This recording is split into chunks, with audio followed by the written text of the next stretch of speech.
स्वागत है MF news पर। मैं हूं आपके साथ रोहित। ये जो वीडियो आप चलता हुआ देख रहे हैं, ये वीडियो देश के प्रधानमंत्री नरेंद्र मोदी का है।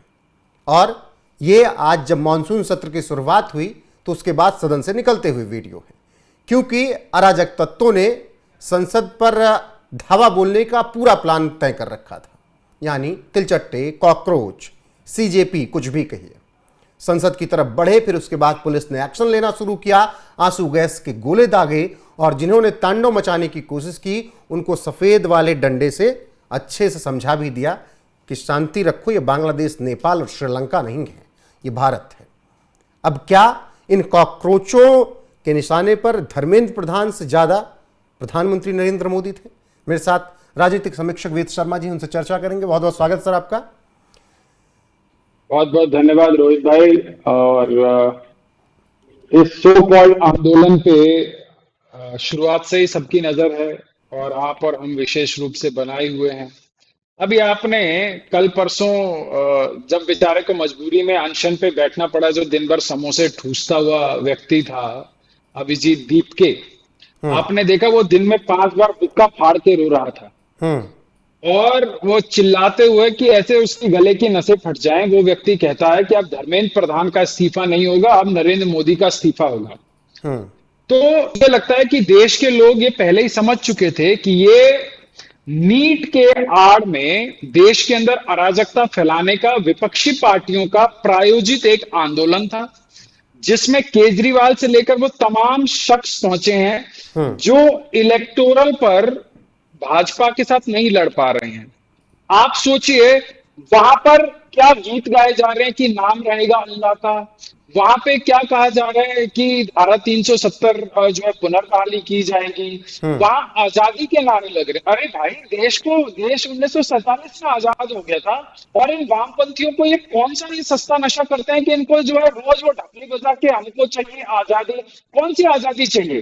क्या इनको क्या अंडमान निकोबार आइलैंड में ले जाके छोड़ दिया जाए तब इनको आजादी मिलेगी? वहां पे मर्द साड़ियां पहन के वहां पे कह रहे हैं कि मेरी जिंदगी मेरा शरीर, पता नहीं क्या। मैं इसके सपोर्ट में है। आपकी मर्जी, आपका लिंग, कुछ भी करिए उस लिंग के साथ। लेकिन मेरा सवाल ये कि जब 140 करोड़ की चुनी हुई सरकार सदन में बैठी है, सिर्फ उसमें बीजेपी के सांसद नहीं है, उसमें देश की तमाम पार्टियों के सांसद बैठे हुए हैं, तो क्या ऐसे में उसका घेराव करके वहां पर तांडव मचाकर सदन के अंदर घुसने का प्रयास करने की कोशिश करके क्या प्रधानमंत्री को टारगेट करने का आपको प्रयास नजर आता है? जैसा कि शेख हसीना के साथ कर दिया, उधर श्रीलंका में कर दिया, उधर नेपाल में कर दिया। रोहित जी, मैं आपके चैनल के माध्यम से देश की जनता की मेमोरी को रिफ्रेश करना चाहता हूं कि इस देश के अंदर एक पॉलिटिकल पार्टी के चुने हुए सांसद ने प्रेस कॉन्फ्रेंस करके बोला कि इस देश का जेनजी सड़कों पर आना चाहिए, इस देश का जेनजी नेपाल क्यों नहीं बना सकता, इस देश का जो है जेनजी बांग्लादेश क्यों नहीं बना सकता। जिस पंजाब में एक पॉलिटिकल पार्टी की सरकार है, जब वहां के किसान धरने पर बैठे हैं तो उनको लाठियों से पीटा जा रहा है। वहां के सरकारी एम्प्लॉय अपनी जो है तनख्वाह में, वेतन में वृद्धि की मांग कर रहे हैं तो उनके ऊपर जो लूटमार की जा रही है। और वो आदमी, उस पार्टी का संयोजक, रोज प्रेस कॉन्फ्रेंस करके जो है इस बात पे देश के युवाओं को भड़का रहे हैं कि भैया देश में आग लगा दिया जाए। और आप वो तमाम बाइट देखिए जो आज ट्विटर के ऊपर वायरल हो रही है, वहां पे बैठे हुए कुछ तिलचट्टे ये बोलते हुए पाए जा रहे हैं कि जो है संसद को घेर लिया जाएगा, संसद को उल्टा दिया जाएगा। नहीं, कई तो कह रहे हैं। कल ही मैं पूरी रात वहां पर था, इससे पहले भी लगातार मैं जंतर मंतर पहुंचा, वहां पर लोगों से बात की।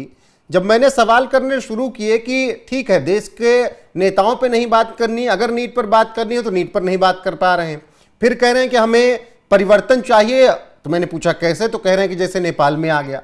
मैं वही कह रहा हूं कि क्या ये हिंसा का माध्यम से ही सब कुछ हासिल करना चाह रहे हैं?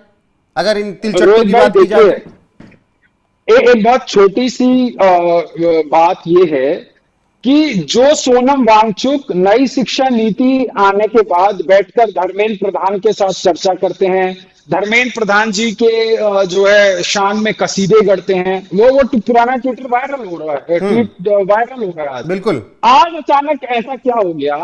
आपको मैं राजस्थान में याद दिलाना चाहता हूं कि कांग्रेस की अशोक गहलोत की सरकार में तमाम पेपर लीक हुए।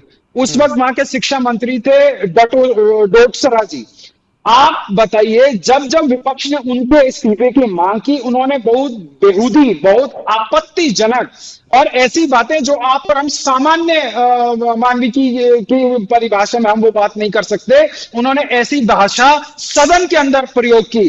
और ये कांग्रेसी इतनी बेशर्मी के साथ, जिनके इतिहास में, जिनके 60-65 साल के इतिहास में इस देश में तमाम पेपर लीक हुए, आज इस सरकार ने क्या किया? पेपर लीक होते ही वो सारे के सारे अपराधी पकड़े गए। उस पूरे के पूरे मैकेनिज्म को फूल प्रूफ करने के लिए तमाम काम किए जा रहे हैं और इनको लगता है चीजें ओवरनाइट हो सकती हैं। ऐसा कभी नहीं होता। और ये सिर्फ और सिर्फ इस सरकार को घेरने का, देखिए इसके पीछे एक वो नेता है जिसकी दिल्ली की सरकार चली गई, उसके बाद थोड़े दिन बाद उसके साथ राज्यसभा के चले।